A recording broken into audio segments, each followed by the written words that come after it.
It's another Manly Monday, and this Manly Monday, yeah, we're going there. I was gonna do fun Dragon Age content, but I've had some conversations with multiple men about this topic, and they are so upset. Like, and rightly so. They persuaded me that this was worth doing. Not because, not so much because of Neil Gaiman's status, yes, but because the way people are having an emotional reaction to his agent's very slimy agent or manager, very slimy response in response to the original allegations. Quoting the BBC here, Gaiman's representatives previously told Tortoise that sexual degradation, bondage, domination, sadism, and masochism may not be to everyone's taste, but between consenting adults, BDSM is lawful. First of all, that's not entirely true. It depends on your jurisdiction. Some jurisdictions say that no one can sanely consent to being physically injured. So the minute someone says, I didn't want it, if the physical violence happened, you're guilty under the law. So that alone is not accurate if you participate in BDSM. Okay, if you do BDSM properly, you don't have to worry about that part. But, I mean, we had a string of celebrities here try to pull that. The most notorious one was Jacob Hoggard, who was doing similar, abusing fans and claiming it was BDSM.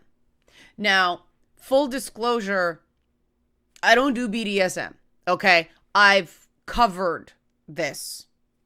And I checked with some sources who do participate in BDSM. And I want to go through Gaiman's statement, and then I want to do a bit of a defense of men who do play Dom in BDSM. Because this ain't that. TLDR, if you don't want to sit through the whole video, there's a reason they say the sub is always in charge, okay? You're supposed to be checking in. You're supposed to talk in advance about what everybody's into and what the limits are. And the fact that in the accounts of the women, and we'll get to it in his statement, but Gaiman does say that he recognizes parts of the accounts in the women's statements. The fact that, mid-encounter, he's giving them instructions about calling him master. That's an indication that there wasn't a discussion in advance, right? That's a red flag. Also, it's supposed to be mutual enjoyment, ongoing enthusiastic consent standard, right? Clearly, that's if everybody's into it, nobody then feels like they had an experience afterwards. And I mean, at the very least, the aftercare wasn't done. But I think there's more to it than that, and I'm gonna get into it. And the intention here is to distinguish between what Gaiman did and people that engage in this sort of play, and there's nothing wrong with it. I'm trying to combat the stigma against men who do play Dom in BDSM encounters, because the whole point of a healthy BDSM encounter is for the pleasure of the people you're playing with, right? If she's totally into it, if this is living out a certain fantasy of heterosexual encounters, obviously, right? Okay. But this idea is that a man doming is somehow bad in a way that a woman doming isn't. And that's just not true, right? It's as long as everybody is having a good time, there's no problem, right? It's when someone ain't into it that's the problem. Help support this channel. Become a monthly patron, patreon.com/LeannaK, or buy a one-time Leanna Care session for someone who can use it but can't afford it, coffee.com/LeannaK. And again, I am not into BDSM myself, so I can speak from, from the position of people who immediately looked at it and went, and then went, wait, the problem isn't, I don't know how much of the graphic details to repeat, but the problem isn't that parts seem gross to me. The problem isn't that it's weird. The problem is the lack of consent for what's described. That's the problem, right? And my mic is peaking, so I'm going to turn down the volume a little bit. Okay, there we go. That's the problem. And I'm saying this as somebody who did immediately have a, who the hell would ever consent to that reaction? And then my rational brain kicked in and went, no, some people do. We all know the fart cake thing, right? Just because I'm not into it, I'm not going to yuck anybody's yum, right? So where I want to start is the Gaiman response. Because this is something I do when there's an allegation. I go, okay, I'm not a listen and believe type. I'm a benefit of doubt type. As somebody who's been on both ends, both falsely accused last week of enabling domestic abuse, but also somebody who has had to report what I saw, report sexual harassment against myself, and then stuff I'm not going to get into, and then, supporting and witnessing things done to other people where I also came under attack. Again, that happened before Christmas very recently, right? So I've been on both sides of this coin. And based on that, and certain other training I've had, Gaiman's statement contains a lot of things that don't wash. And the first thing I'm going to focus on is right in the opening paragraph. One of the things you look for in statements like this is emotional authenticity.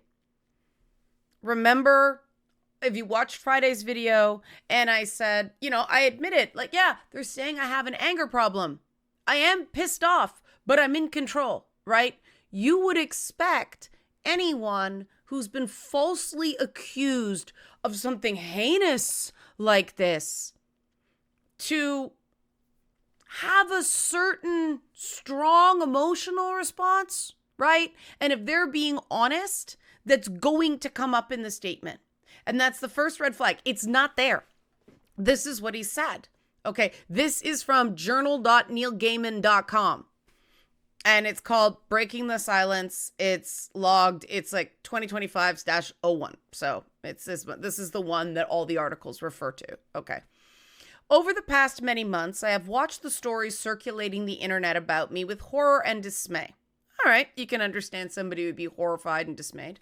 I've stayed quiet until now, both out of respect for the people who were sharing their stories and out of a desire not to draw even more attention to a lot of misinformation. I ask you, if someone's lying about you this heinously, would you feel respect towards them? Would you respect that? It's not respectful to let someone lie about you And in fact, the first round of these things, the immediate response from the Gaiman camp is, she's crazy. Don't believe her. I'm paraphrasing, but that's how he got into trouble in the first place. So one, he didn't stay quiet. There were statements out of his camp. And two, this is not emotionally authentic, right? Next, I've always tried to be a private person and felt increasingly that social media was the wrong place to talk about important personal matters. I've now reached a point where I feel that I should say something. Okay, again, this was the guy who was calling people racist on Twitter and fighting about people with fan art when the Sandman TV show came out. That is over and above the marketing for those shows and the particular blanket accusations of racism against the people who complained about the changes to the character Death. There were a lot of people that were upset about those changes precisely because Death was the look of Death, one of the Endless, was based on a real woman who is now no longer with us. She passed away. That's what people were upset about. Not everyone who was upset about that change was upset about the fact that Death was now black, right? The point is, he didn't just make a statement and be done with it. He was actively fighting with people. I think it was still Twitter back then, right? So we're already getting a reality distortion field here. We have public evidence, publicly available evidence that he's already not totally on the right side of the facts. Okay. As I read through this latest collection of accounts, there are moments I half recognize and moments I don't. Descriptions of things that happened sitting beside things that emphatically did not happen. I'm far from a perfect person, but I have never engaged in non-consensual activity with anyone ever. That is pretty much an admission that he's fucked multiple babysitters. Okay? And it was fucking. We'll get to that. But when you're a famous guy and you are engaging in sexual activity with the woman who is coming to temporarily watch your children, first of all, one, who's watching the kids while that's going on?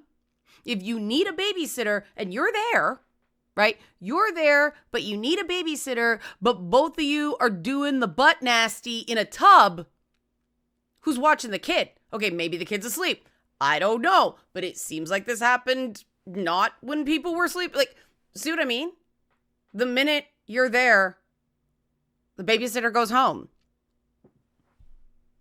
Not a smoking gun, but another question, right? I'll spare you the imbalance of power discussion. That's going to come up when we talk about consent, right? It would have been nice here, instead of saying, I'm far from a perfect person, he would have said, I should never have slept with my kid's babysitter. That is a clear admission that he understands some of the things he did wrong here. Okay, because that is wrong, especially when you do it more than once. Right? Right. Okay. That would indicate he understood consent and balance of power, at least some. Right. Okay. I went back to read the messages I exchanged with the women around and following the occasions that have subsequently been reported as being abusive. There's something about the language about that strikes me as funny, but I'll keep that. These messages read now as they did when I received them, of two people enjoying entirely consensual sexual relationships and wanting to see each other again. At the time I was in those relationships, they seemed positive and happy on both sides. Now, okay, I'm going to leave that there.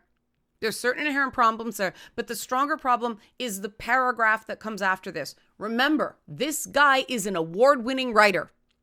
We cannot just excuse it as sloppiness. Because you notice how he said, at the time I was in those relationships, they seemed positive and happy on both sides. And he says, reading these now, he thinks they seem positive and happy on both sides, right? The next paragraph directly contradicts that. I also realize, looking through them years later, that I could have and should have done so much better. Okay, were they happy or were they not, Neil Gaiman? Okay, I was emotionally unavailable while being sexually available, self-focused, and not as thoughtful as I could or should have been. I was obviously careless with people's hearts and feelings, and that's something that I really deeply regret. It was selfish of me. I was caught up in my own story, and I ignored other people's. That's a direct contradiction to the previous paragraph. Looking back on the messages now, he says, it seemed two people enjoying entirely consensual sexual relationships. And then he said, I was emotionally unavailable while being sexually available, self-focused, and not as thoughtless as I could have. Which is it? Were they happy or were they not happy? Was it totally happy and consensual, or were you obviously careless with people's hearts and feelings? Fucking the babysitter in the tub isn't a relationship. It's a hookup. Which is it? Was it a relationship that contained emotion and was an ongoing thing? Or were you emotionally unavailable and it was just about the sex? You can't have it both ways if you want to be believed. That's just, it reads as manipulative to me. He's saying what he thinks the right thing to say is, instead of the honest thing to say. And that's a problem, right? He goes on, I've spent some months now taking a long, hard look at who I have been and how I have made people feel. Editor's note, you should have done that before you fucked the babysitter, dude. Sorry, just saying. Like most of us, I'm learning and I'm trying to do the work needed, and I know that's not an overnight process. I hope that with the help of good people, I'll continue to grow. This is the point where you need to give details of what that is. This is so important. Because, with the shit that I've been going through lately, I've been saying to people, I will never pay people in full in advance. I will never offer people to stay in my home again under any circumstance. Nope, I'm done. Lesson learned. Right? I am narrowing my boundaries with people. I have been really fucking specific about what I have learned and what I am changing. And ironically, those concrete details were exactly what was missing from the agreements to mend the relationship and the so-called apologies of these other parties. That is why things broke down. That is a very, very, very important detail if you want to seem authentic. Especially when you are trying to express contrition and say, I'm going to do better. And that's important because the next thing that comes out of his mouth is like, keyboard. Brr.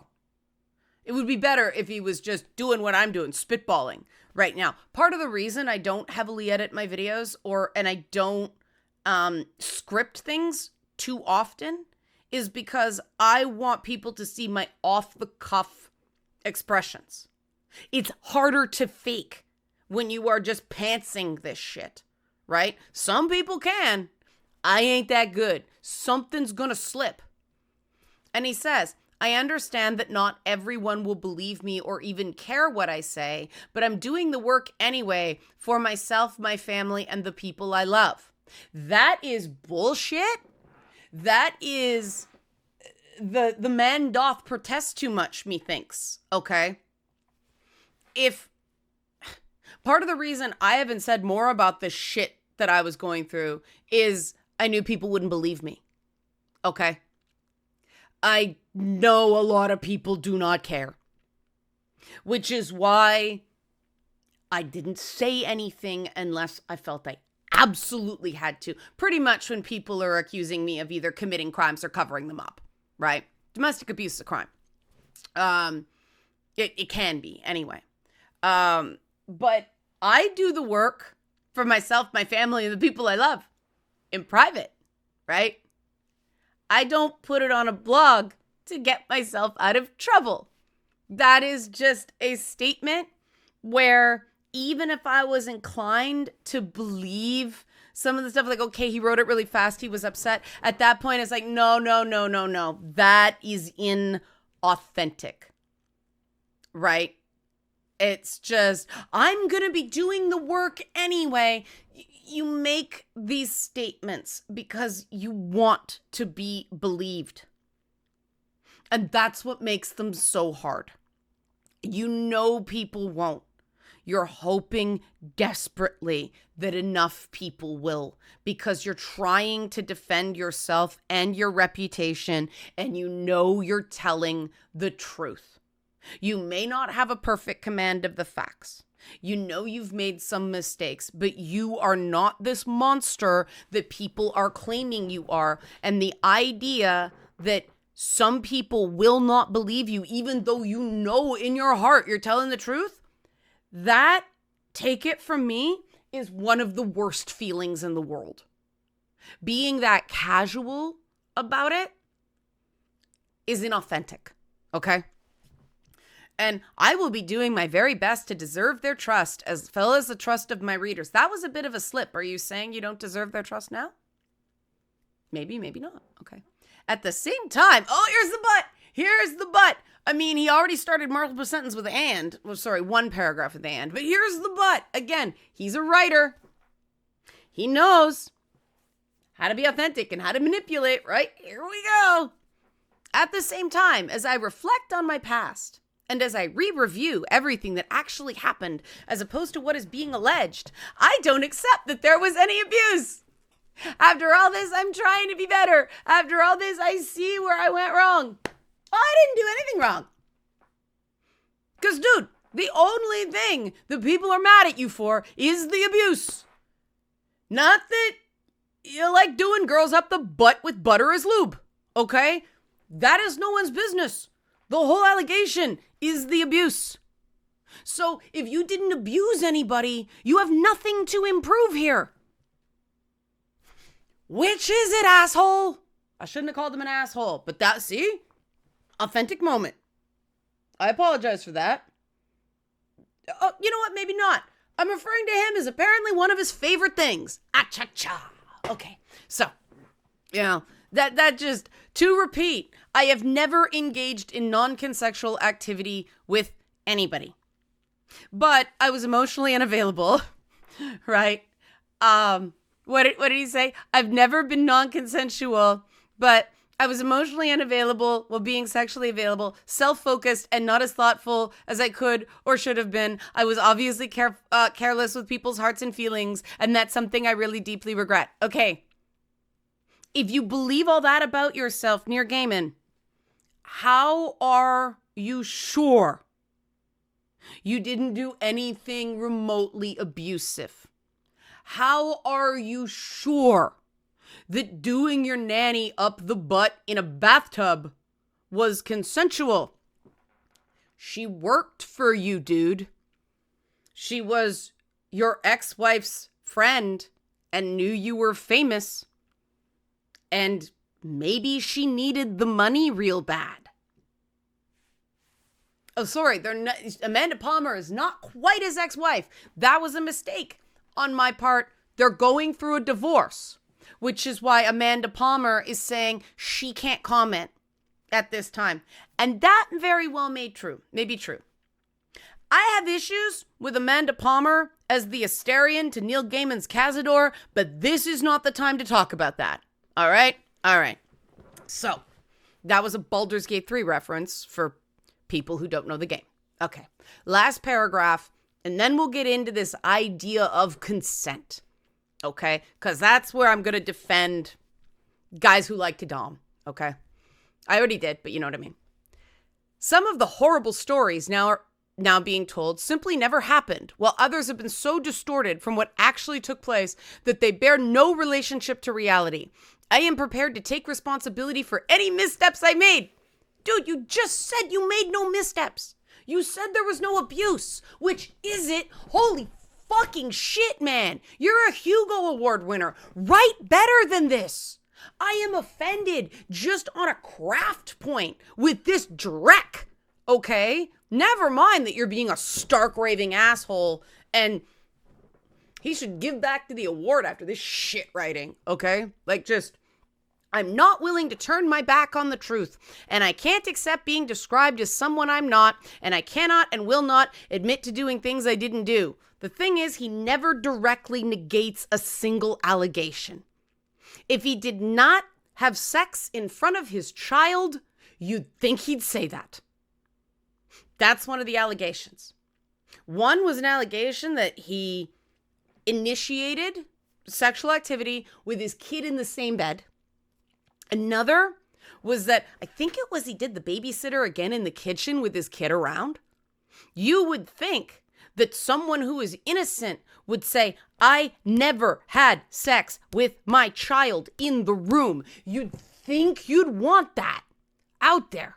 If you want to, as he quoted, doing your best to maintain the trust of your readers, right? The fact that he's being coy about what's not true and what is, what's true, that you told her to call you master while you were in the middle of sexual activity, which means you didn't talk about it beforehand, which is a no-no.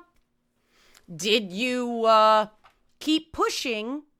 Did you coerce her, or did you, persuade her to continue to engage in sexual activity after she said, I'm not comfortable with this, I'm not comfortable with my body? Did you say, I wish it was like the old times when we could both fuck you, after saying, Amanda says I can't have you, which only makes me want you more? These are all the allegations. Which is it? Which parts are not true? Right? Like, that alone, violating your partner's wishes, that right there, dude, is a form of abuse. If she's already said, if Amanda Palmer said, leave this one alone, Neil, not this one, and that makes him go, well, I want her even more now. That's abusive behavior, dude. Like, you got problems. If even a single part, and he doesn't say everything, he says half recognize. Okay? And I've had that experience. If I see the claims made against me, and it's like, okay, I can kind of sort of see the beginning of details here, but here's where they go way off the rails, right? If he's been told to shut his mouth by lawyers, he shouldn't be doing this. He should be letting representatives handle the statement put out, because they'd prevent him from making some of these fucking mistakes.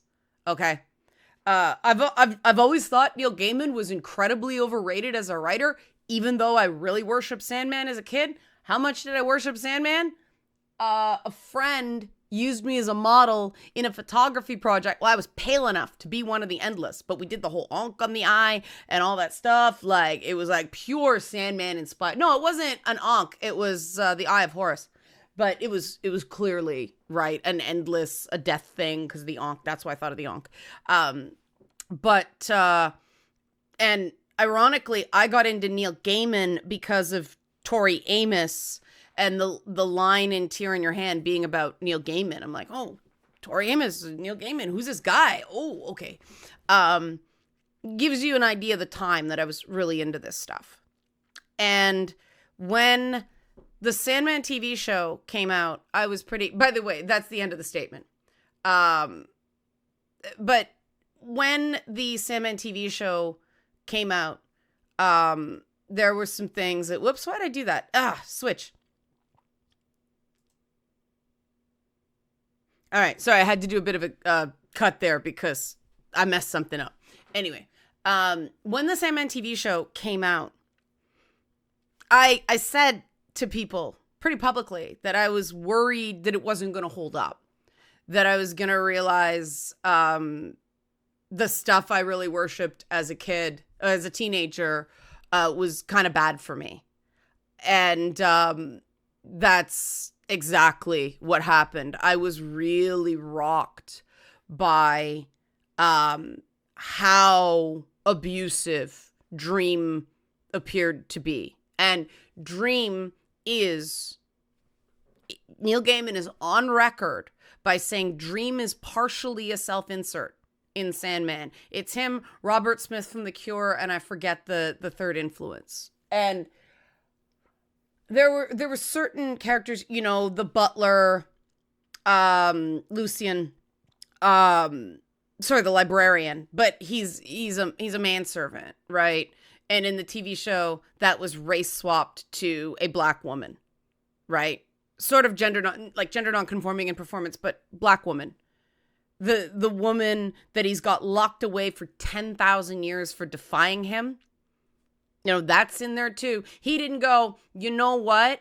Maybe this is not a 2024 current year decision to put in. Like, maybe this is going to make Dream seem too unsympathetic here. Maybe there's a way to alter this, you know. And then, of course, he's so fond of Death because she's just nice to him no matter what an asshole he is. And it really did, when the Corinthian seems sympathetic by comparison, you've sort of botched your adaptation job.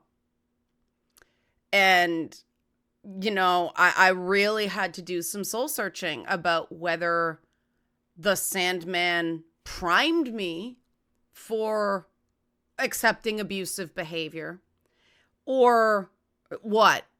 And someone said, look, it probably didn't prime you for abusive behavior. You didn't see anything wrong with it because you were already being abused.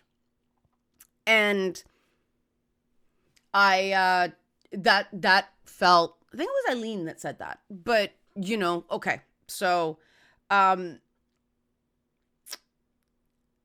this is where we get into the really deep conversations the BDSM community has about the culture of non-consent in normie world. And one of the things that BDSM, I'm reporting this, right? This is what I've been told. BDSM helps people work through situations sometimes where they were powerless. The reason subbing feels good for some people is it's safe. They know the person will stop if said. And this is a person who cares about them. You cannot be emotionally unavailable and participate in BDSM. You don't have to be madly in love with the person. You do need to care deeply about them as a human being that's gonna have a good experience. And you check before. And if you have to, you check during. And if, you know, and the aftercare, essential, right? If you're emotionally unavailable, you're probably going to abuse someone because you're missing shit.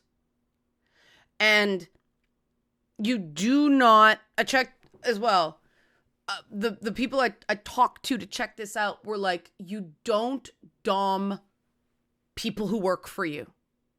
You don't engage with this stuff with people who work for you, because there's already, especially when you're famous, right? Especially when you're famous. I've had people check me lately on just taking too much of a beating because they said, you've just gotten so used to it that you think this is normal. The shit people say about me, the lies people tell, it's like you're just, because I don't want to abuse the platform I have. I don't see how you can dom with someone whose salary you are paying, or someone who you are paying for services, and really be sure that that is fully consensual, especially when you're the one that said, hey, let's do this. It just seems like they don't want to say no because they need the money. And they think that, well, I got myself into this. It's a Stormy Daniels thing. What did I get myself into? Right? I brought this on myself. And that's why there's got to be a conversation about it beforehand, because one of the things I understand happens is somebody say, I may do this, I may do that, but please keep going even with that, because that's part of the fantasy, right? I just found out what a cuck queen was last week.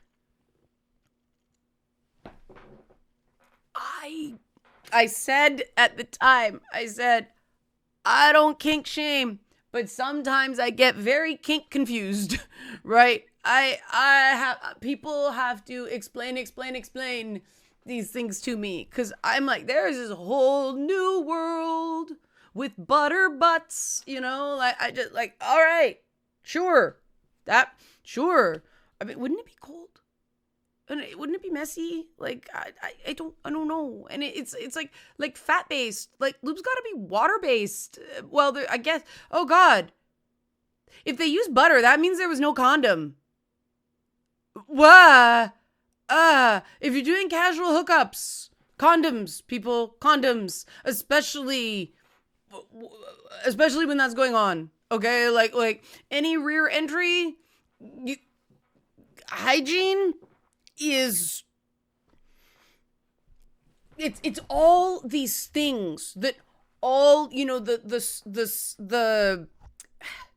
one of the things you get with peer counseling is like training about safe sex. We did back in the 90s, and so one of those things was don't substitute lubes, don't use cooking oil, don't use peanut butter, don't use Vaseline, all that stuff. Like, water-based personal lubricant, precisely because it's, more sanitary.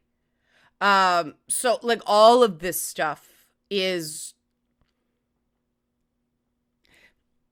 if he wasn't doing anything remotely abusive, none of it should have been remotely recognizable. He should have been saying, I did not dom the babysitter. There are some people, Amanda Palmer, according to the account, was right there. He should have stayed away from her. No touch. Don't. Dude, what is wrong with you? It's an abuse of power. Because again, 1, he's her employer. 2, he's famous.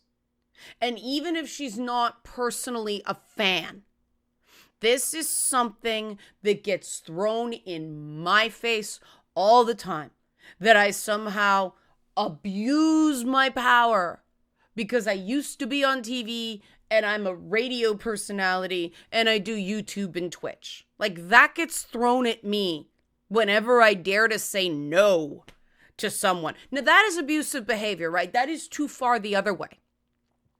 But the fact that people even think that is gonna stick shows the persuasive power of being someone that people engage parasocially with through media. That is something you have to be incredibly concerned with, which is why I have zero tolerance for people in my orbit engaging in certain behaviors, right? And people may think that I'm too rigid about some of the conduct policies I have, but I need them to feel like I didn't do anything wrong if something goes wrong, right? Because things can go wrong. And again, people try to throw the fact that I'm a peer counselor in my face over stuff involving the video game, right? Those are different hats. I don't have the same requirements when it comes to things like confidentiality as a game dev that I do with a peer counseling client, right? And I even have to get people to sign a form that I cannot guarantee 100% privacy. I can't do that because If someone is suicidal, if I think they're going to harm themselves, I have to tell someone. I can't form two. I don't have the powers of a therapist. And I'm only talking about this because of the issues of imbalance of power, okay? A major celebrity like Neil Gaiman, who is referenced in song lyrics and is the self-insert for Sandman, and who worked with Terry Pratchett, and did Good Omens. And the dude is everywhere. I ran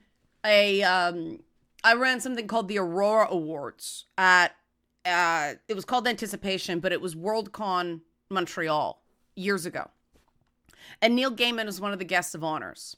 Now, he was far too important to attend the Canadian Awards, but of course he was all over the Hugos. And every time I saw him, he was wearing sunglasses indoors for some reason. Maybe he had eye strain. I can't judge. That's why I wear the yellow glasses, right? Visual problems. But he was followed by this group of everywhere you could tell where Neil Gaiman was at any point, because there was this ring of people around him just following him. Then you saw him, he was holding court, everything that comes with a responsibility. That is amazing. Good for you. I'm super happy that I was able to use my platform to save Eileen's aunt's house. Spider-Man shit, right? That is great power. It comes with great responsibility. Also Spider-Man shit, right? When you have that kind of profile, where even if someone is not a fan, they know who you are, you don't get to fuck the babysitter. I can't say it any more plainly than that. Because little people, we're in the age of he didn't read my nonverbal cues. That's a big nonverbal cue. If you're going to hand her money at the end of the night, you think she's going to say she didn't like you in bed, dude? Or the tub? Or the kitchen counter? Or whatever?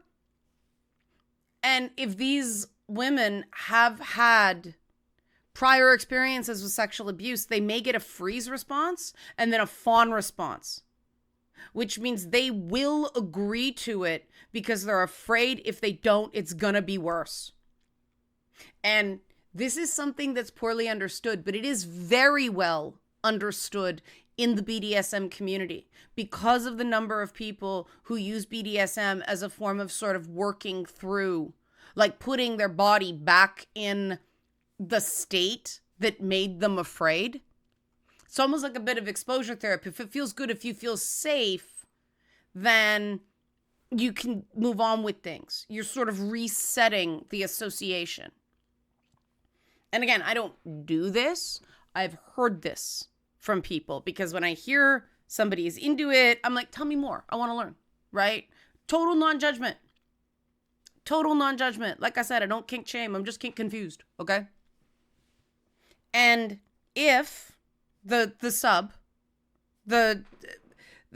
woman who wants to be submissive had the bad experience with a man in that instance, then a male dom is the thing that's going to help her heal there.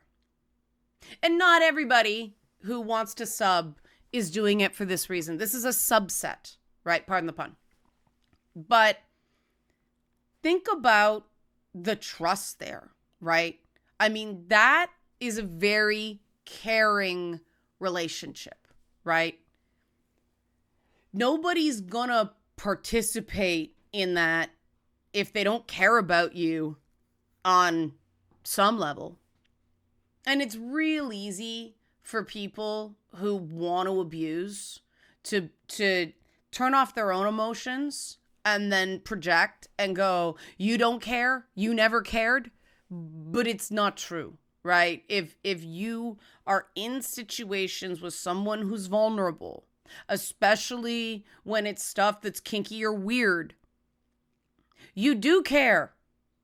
Or After that happens, you ghost, right? Like, I'm out. So being emotionally unavailable in those moments is just so very bad. Like, it's almost a guarantee of abuse. And that is why I want to defend men who dom in BDSM situations, okay?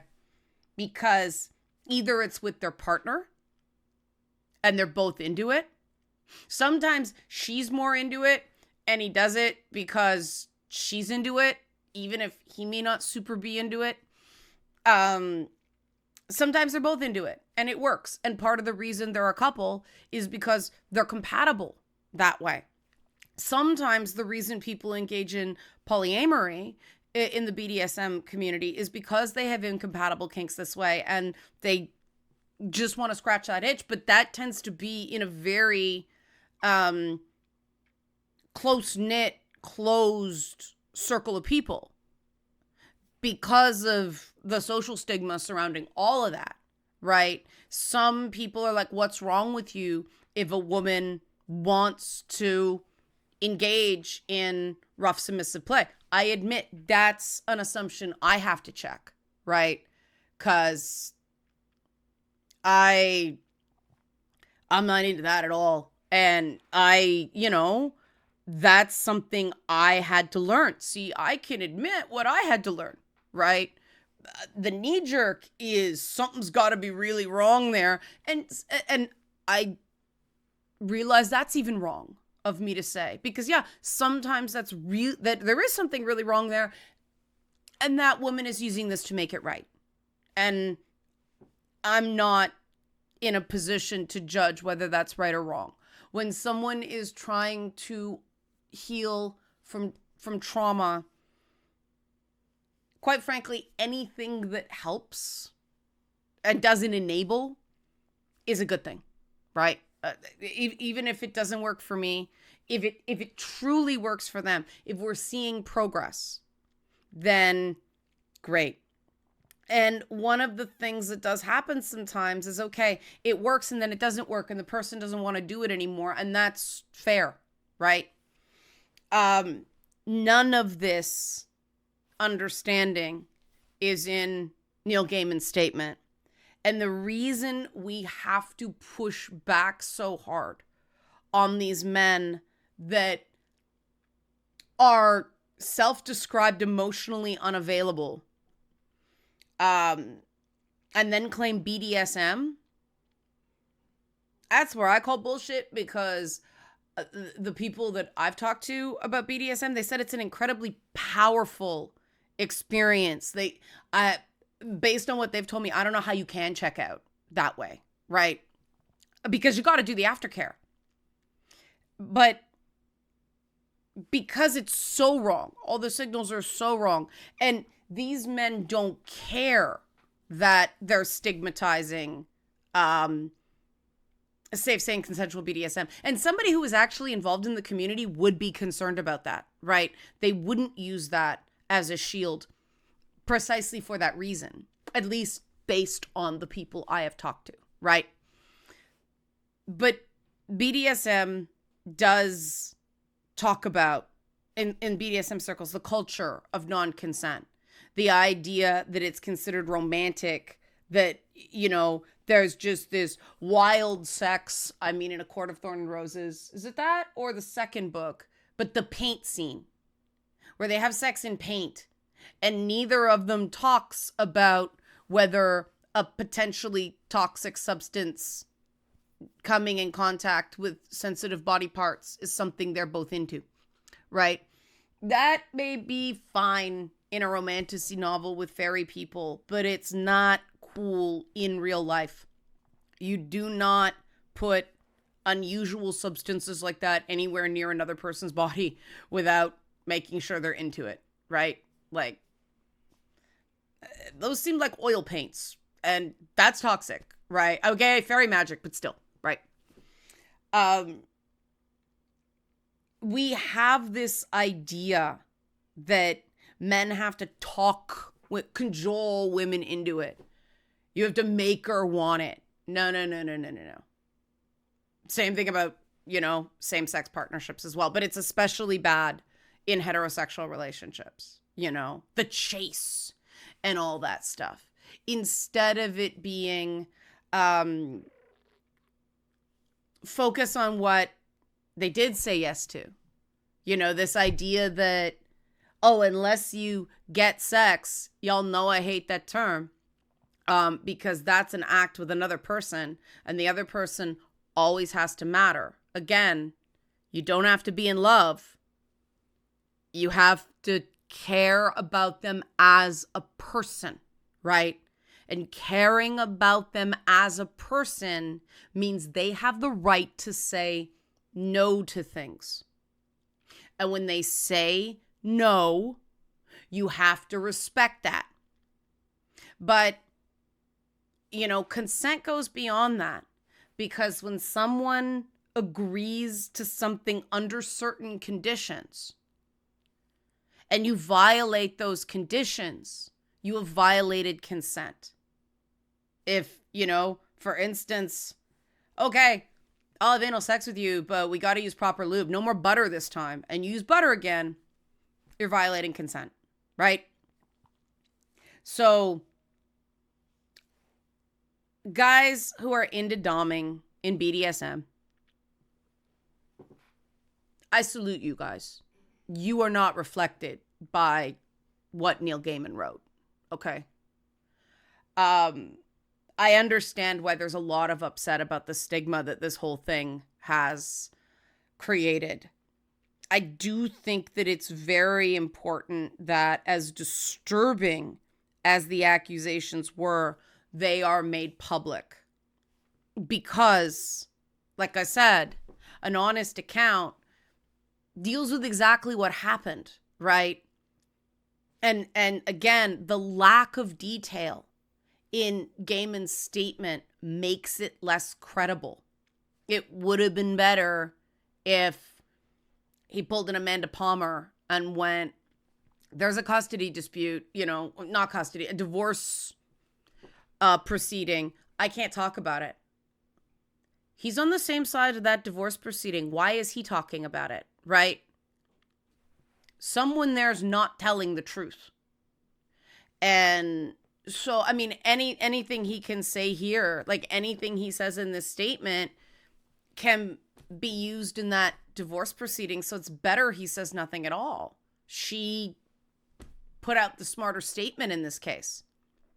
So, and quite frankly, that would have been smarter for him to do too. Because it does seem like part of the problem here. And this is another thing why you can't blame BDSM for this shit. That they had a very messy, very dysfunctional relationship. Something was off there, when she's saying don't fuck the babysitter and he doesn't listen. That means definitely fuck the babysitter. That's fucked up, right? And that alone, when you're in a kink community, that's a huge violation right there. And the fact that he doesn't seem to understand that indicates that he's not doing informed, safe, sane, consensual BDSM. He's using BDSM as an excuse to cover up his abusive behavior. And I noticed in his statement, he doesn't even say, yeah, I enjoy roughing up women for kicks. Even that would have been something, right? Like, confess something. You have to confess something if you want your readers to listen to you. And anybody who doesn't realize that that is the process, not just of redemption, but of defending yourself against the worst allegations, is not coming at you in good faith. That's why Johnny Depp got so much sympathy from the public, because he said, yeah, mega pint. Yeah, that is a giant bag of weed. Yeah, I'm not a perfect person. He didn't just say I'm not a perfect person. He copped to what he did. He does a lot of drugs. He does a lot of booze. Yeah, I did that. Yep, I did that. Yep, that was me. No, I did not hit her. That's a guy who seems to be telling the truth, right? There's not enough detail in Neil Gaiman's statement to even link him to the BDSM community at all, or to believe anything he wrote is designed to do anything but save his own ass. Hopefully you found that useful. It went on a bit long, but I wanted to do just one video instead of two, and I think both parts were really important. Help support this channel. Become a monthly patron, patreon.com/LeannaK, or buy a one-time Leanna Care session for someone who can use it but can't afford it, coffee.com/LeannaK. Thanks for watching Manly Mondays.